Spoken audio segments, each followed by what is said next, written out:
یہ ایک ایسا واقعہ ہے جس نے دین کی اصل روح واضح کر دی۔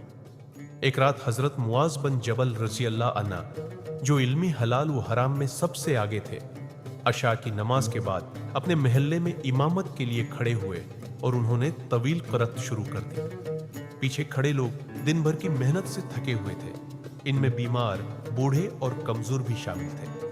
اسی دوران ایک انصاری صحابی حضرت حزام رضی اللہ عنہ، جو سخت تھکن کا شکار تھے، جماعت سے الگ ہوئے، اپنی نماز مکمل کی اور گھر چلے گئے۔ جب حضرت معاذ رضی اللہ عنہ کو یہ معلوم ہوا تو انہوں نے غصے میں آ کر اسے منافق قرار دے دیا۔ یہ بات جب نبی کریم صلی اللہ علیہ وسلم تک پہنچی تو آپ صلی اللہ علیہ وسلم نے حضرت معاذ رضی اللہ عنہ کو بلایا اور 3 بار فرمایا، اے معاذ، کیا تم لوگوں کو فتنے میں ڈالنے والے ہو؟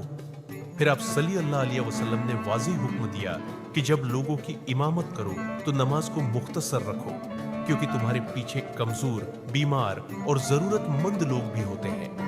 حضرت معاذ رضی اللہ عنہ نے فوراً اپنی غلطی تسلیم کر لی۔ اس واقعے کے بعد نبی صلی اللہ علیہ وسلم نے ایک اصولی بات فرمائی کہ دین آسان ہے، اور جو اس میں سختی کرے گا دین اس پر غالب آ جائے گا۔